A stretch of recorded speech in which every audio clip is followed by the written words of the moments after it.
Hello guys, welcome back to my channel Algorithm Menu. మనమైతే మన previous videos గా two topics అయితే cover చేసాం. ఫస్ట్ వచ్చేసి what is back propagation algorithm, second వచ్చేసి code implementation of back propagation algorithm. ఇది వచ్చేసి బ్యాక్ ప్రొపగేషన్ ఆల్గరిథం సిరీస్ లో థర్డ్ వీడియో. ఇందులో మనము back propagation algorithm and gradient descent algorithm together ఎలా వర్క్ చేస్తాయో చూద్దాం. ఓకే, మనమైతే ఈ టాపిక్ లోకి వెళ్ళే ముందు కొన్ని ఇనిషియల్ అజంప్షన్స్ అయితే తీసుకుందాం. ఓకే, నా ఇనిషియల్ అజంప్షన్స్ వచ్చేసి ఇది వచ్చేసి నా డేటా సెట్, ఇది వచ్చేసి నా శాంపుల్ న్యూరల్ నెట్వర్క్. ఈ రెండు వచ్చేసిన సింపుల్ ఇనిషియల్ అజంప్షన్స్. ఓకే, మనమైతే మనం ఇనిషియల్ అజంప్షన్స్ అయితే కంప్లీట్ చేసుకున్నాం. నెక్స్ట్ ఈ టాపిక్ మనకు అర్థం కావాలంటే మనము మన కోడ్లో మన ప్రీవియస్ వీడియోలో అయితే బ్యాక్ ప్రొపగేషన్ ఆల్గరిథంని స్క్రాచ్ నుంచి బిల్డ్ చేసాం. ఆ స్క్రాచ్ నుంచి బిల్డ్ చేసిన కోడ్లో మనం యాక్చువల్లీ బ్యాక్ ప్రొపగేషన్ ఆల్గరిథం ఎక్కడ వాడుతున్నామో అర్థం కావాలి. ఓకే, దానికోసం ఇప్పుడు నేను ఒక 2 ఈక్వేషన్స్ రాస్తాను, అక్కడ మీరు గెస్ చేయండి మనం బ్యాక్ ప్రొపగేషన్ ఆల్గరిథం ఎక్కడ వాడుతున్నాం అని. Okay, W new is equal to, ఇది వచ్చేసిన weight updation formula, W old minus learning rate dou L by dou W old. Next, B new is equal to B old minus learning rate dou L by dou B old. ఈ రెండు వచ్చేసి నా wait updation formula, ఇది వచ్చేసిన bias updation formula.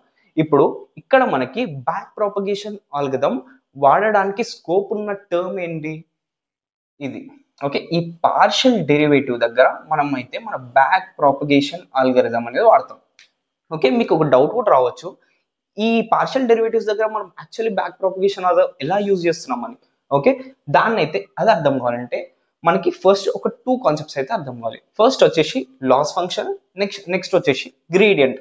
ఈ 2 concepts అనేవి మనకి clear అయిపోతే మనకి ఈ ఎంటైర్ కాన్సెప్ట్ అనేది క్లియర్ అయిపోతుంది. ఓకే, దానికోసం మన ఫస్ట్ కాన్సెప్ట్ లోకి అయితే వెళ్దాం. అది వచ్చేసి loss function. First loss function వచ్చేసి నేను mean squared error loss function వాడుతున్నాను. Mean squared error loss function ఎందుకు వాడుతున్నాను? ఎందుకంటే నాకు ఉన్నది రిగ్రెషన్ డేటా సెట్ కాబట్టి నేను mean squared error loss function అనేది వాడుతున్నాను. ఓకే, ఇప్పుడు ఈ లాస్ ఫంక్షన్ మీరు అబ్జర్వ్ చేసినప్పుడు ఇది వచ్చేసి ఈ y వచ్చేసి నాకు నా డేటాలో నుంచి వస్తుంది, ఇది వచ్చేసి నాకు కాన్స్టెంట్ అయిపోతుంది. ఈ y hat వచ్చేసి మన ప్రిడిక్టెడ్ అవుట్పుట్. అంటే మనం ఈ లాస్ ఫంక్షన్ అవుట్పుట్ ని మినిమైజ్ చేయాలంటే మనకు ఒకటే ఒక ఆప్షన్ y hat అనేది చేంజ్ చేయాలి. సో ఈ y hat అనేది మనకి ఎంటైర్ ఈక్వేషన్ వేరీ అవుతుంది. ఓకే, ఇప్పుడు నేను ఈ y hat ని 2 స్టెప్స్ లో అయితే ఎక్స్పాండ్ చేస్తాను. ఓకే, ఈ y hat ని ఫస్ట్ నేను ఇక్కడ నుంచి ఇక్కడ వరకు ఈ పార్ట్ వరకు నేను ఎక్స్పాండ్ చేస్తాను. నా నెక్స్ట్ పార్ట్ వచ్చేసి నా నెక్స్ట్ స్టెప్ లో నేను ఇక్కడ నుంచి ఇక్కడ వరకు అయితే ఎక్స్పాండ్ చేస్తాను. ఓకే, మన ఫస్ట్ స్టెప్ ఆఫ్ ఎక్స్పాన్షన్ అయితే చూద్దాం. y మైనస్, ఓకే, నేను y hat ని ఇక్కడ నుంచి ఈ పార్ట్ వరకు అయితే ఎక్స్పాండ్ చేస్తున్నాను.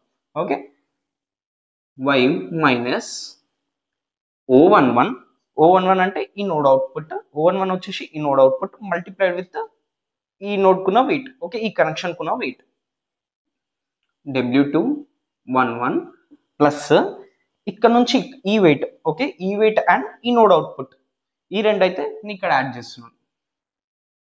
O12 W212 ప్లస్ ఈ బయాస్ అయితే యాడ్ అవుతుంది. Next B21 right whole square. ఇది వచ్చేసిన ఎక్స్పాన్షన్, ఇది వచ్చేసిన ఫస్ట్ లెవెల్ ఆఫ్ ఎక్స్పాన్షన్. ఇప్పుడు నెక్స్ట్ మనకి స్కోప్ ఉన్న టర్మ్స్ ఎక్కడ ఉన్నాయి అంటే నెక్స్ట్ లెవెల్ అనేది మనం ఎక్స్పాండ్ చేయాలంటే మనకు స్కోప్ ఉన్న టర్మ్స్ ఎక్కడ ఉన్నాయి? ఇది ఒక టర్మ్ O11 ఒకటి, O12 ఒకటి. ఇప్పుడు ఈ రెండు కూడా నేను ఫర్దర్ ఎక్స్పాండ్ చేయొచ్చు. ఫర్దర్ ఎలా ఎక్స్పాండ్ చేయొచ్చు? O11 వచ్చేసి ఈ నోడ్ అవుట్పుట్ మనకి రావాలంటే మనకు ప్రీవియస్ గా ఏదో ఒకటి అనేది ఇన్పుట్ లాగా వెళ్ళాలి కదా. సో ఆ ఇన్పుట్ ని ఇక్కడ ఎక్స్పాండ్, ఓకే, ఆ ఇన్పుట్ ని ఇక్కడ రాస్తున్నాను. నెక్స్ట్ O12 వచ్చేసి ఈ నోడ్ అవుట్పుట్, దీనికి కరస్పాండింగ్ సమ్ ఇన్పుట్స్ అనేవి ఉంటాయి, దాన్ని ఇక్కడ రాస్తున్నాను అంతే. ఓకే, ఇది వచ్చేసిన second level of expansion. Next నేనైతే ఇది ఇండివిజువల్ గా రాస్తున్నాను, O11 O12 ని కలిపి రాయట్లేదు. O11 ఈజ్ ఈక్వల్ టు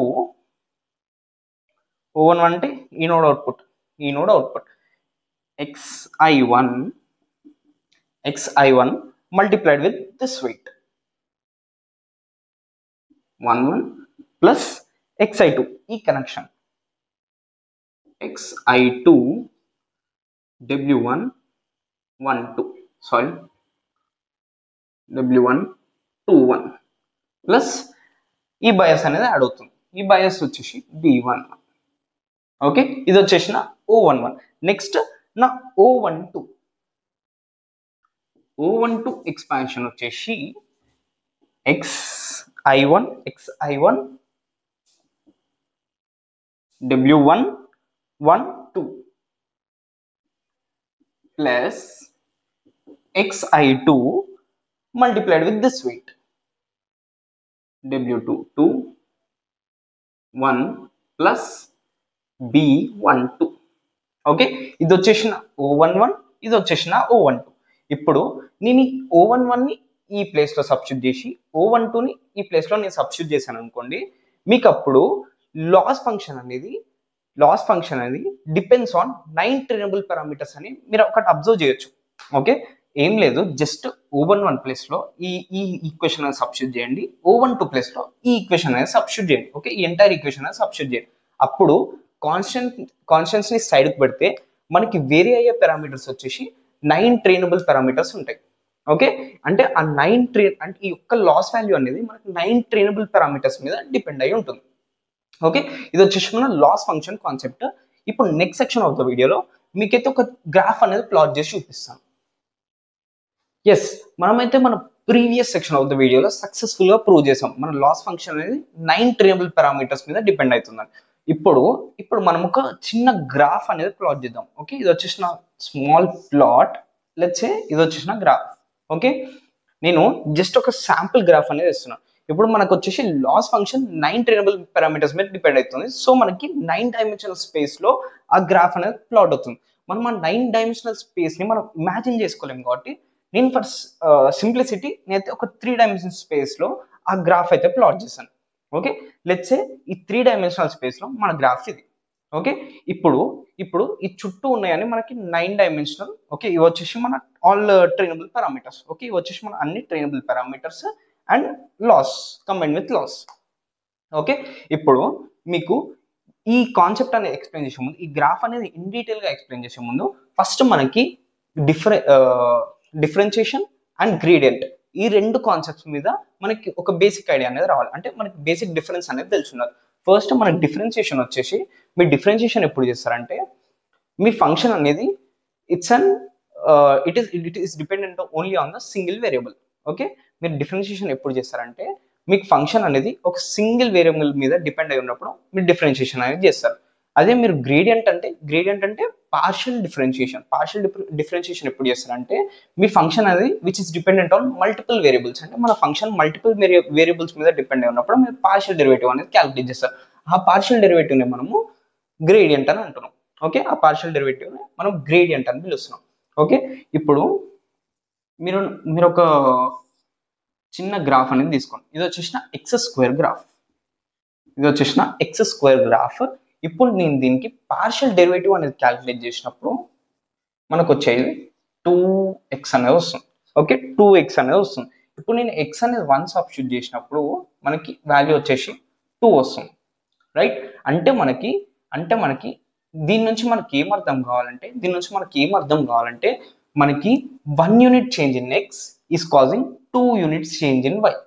అంటే మీరు ఒక్క యూనిట్ ఫర్దర్ గా x లో మూవ్ అయినప్పుడు మీకు 2 యూనిట్స్ చేంజ్ అనేది అనిపిస్తుంది y లో. ఓకే, ఇది బేసిక్ గా partial differentiation concept. Partial differentiation same concept, but just ఎక్కడ డిఫరెన్స్ వస్తుందంటే ఆ నెంబర్ ఆఫ్ వేరియబుల్స్ దగ్గర. Okay, number of independent variables దగ్గర మీకు డిఫరెన్స్ అనేది వస్తుంది. ఓకే, ఇది వచ్చేసి మన గ్రేడియంట్ కాన్సెప్ట్. అంటే మనం 1 యూనిట్ ఎక్స్ట్రా మూవ్ అయినప్పుడు మనకి 2 యూనిట్స్ అనేది వైలో చేంజ్ వస్తుంది. ఓకే, ఇప్పుడు ఈ గ్రాఫ్కి అయితే వద్దాం మనం. ఓకే, ఈ గ్రాఫ్ వచ్చేసి 9 డైమెన్షనల్ స్పేస్ లో మనకున్న loss function curve. Okay, 9 dimensional space లో మనకున్న లాస్ ఫంక్షన్ కర్వ్. ఇప్పుడు ఈ లాస్ ఫంక్షన్ వాల్యూని ఇక్కడికి తీసుకురావాలి. ఓకే, ఇక్కడికి తీసుకురావాలంటే మనకు హెల్ప్ చేసే అల్గోరిథం ఏంటి అంటే, మీరు ఇనీషియల్ గా ఇక్కడ నుంచి స్టార్ట్ అయినప్పుడు మీ ఏం వచ్చేసి ఇక్కడికి రీచ్ అవ్వాలి, అంటే గ్లోబల్ మినిమం పాయింట్కి అయితే రీచ్ అవ్వాలి. ఈ గ్లోబల్ మినిమం పాయింట్కి రీచ్ అవ్వడానికి మీకు హెల్ప్ చేస్తున్న అల్గోరిథం ఏంటి? Gradient descent algorithm. అంటే గ్రేడియంట్ డిసెంట్ అల్గోరిథం బేసిక్ ఫండాని గ్లోబల్ మినిమాకి కన్వర్ట్ చేయడం. ఓకే, కన్వర్జ్ చేయడం. ఇప్పుడు ఈ గ్లోబల్ మినిమా పాయింట్ దగ్గరికి రావాలంటే మీకు ఈ all 9 derivative values, all 9 trainable parameters అనే అవసరం పడుతుంది. ఓకే, జస్ట్ ఈ గ్లోబల్ మినిమం పాయింట్ కి మీరు రీచ్ అవ్వాలంటే మీకు ఆల్ 9 డెరివేటివ్ వాల్యూస్ హెల్ప్ అయితే కావాలి. ఇప్పుడు ఆ ఆల్ 9 డెరివేటివ్ వాల్యూస్ ని మనకి గ్రేడియంట్ డిసెంట్ ఆల్గరిథం కి అందివ్వడానికి హెల్ప్ చేసేదే బ్యాక్ ప్రాపగేషన్ ఆల్గరిథం. ఓకే, మీకు ఇప్పుడు రిలేషన్ అర్థమయ్యే ఉంటుంది. ఓకే, ఒక్కసారి రిపీట్ చేస్తాను. గ్రేడియంట్ డిసెంట్ ఆల్గరిథం ఏం వచ్చేసి ఇక్కడ నుంచి స్టార్ట్ అయినప్పుడు ఈ గ్లోబల్ మినిమం పాయింట్ కన్వర్ట్ చేయడం. ఓకే, మీరు ఏదైనా ఇక్కడ నుంచి అన్న స్టార్ట్ అవ్వండి, ఇక్కడ నుంచి కర్వ్ లో మీరు ఇక్కడ నుంచి అన్న స్టార్ట్ అవ్వండి. గ్రేడియంట్ డిసెంట్ ఆల్గరిథం ఏం చేస్తుందంటే ఈ గ్లోబల్ మినిమం పాయింట్ కి కన్వర్జ్ చేయడంలో హెల్ప్ చేస్తుంది. ఓకే, ఆ కన్వర్జింగ్ ప్రాసెస్ లో గ్రేడియంట్ డిసెంట్ ఆల్గరిథం ఏం కావాలంటే with the help of all the 9 trainable parameters, అంటే ఆల్ 9 ట్రైనబుల్ పారామీటర్స్ అనే యాక్సెస్ దీనికి వచ్చింది అనుకోండి. ఆ ఆల్ 9 ట్రైనబుల్ పారామీటర్స్ అనే ట్యూన్ చేసుకొని ఈ ఈ గ్లోబల్ మినిమం పాయింట్ కి అయితే రీచ్ అవ్వడానికి హెల్ప్ చేస్తుంది. ఓకే, ఆ ఆల్ 9 ట్రైనబుల్ పారామీటర్స్ ని ఈ back propagation algorithm gradient descent algorithm కి అయితే అందిస్తుంది. ఓకే, అది relation between back propagation algorithm and gradient descent algorithm. Okay, ఇది వచ్చేసి మన entire concept of back propagation algorithm and gradient descent algorithm. ఈ విధంగా మనకి back propagation algorithm and gradient descent algorithm together work చేసి మన కోడ్ ఎఫిషియన్సీ అంటే better convergence అనేది ప్రొవైడ్ చేస్తుంది. ఓకే, ఇది వచ్చేసి మన video. If you like the video, please like, share and subscribe. Thank you.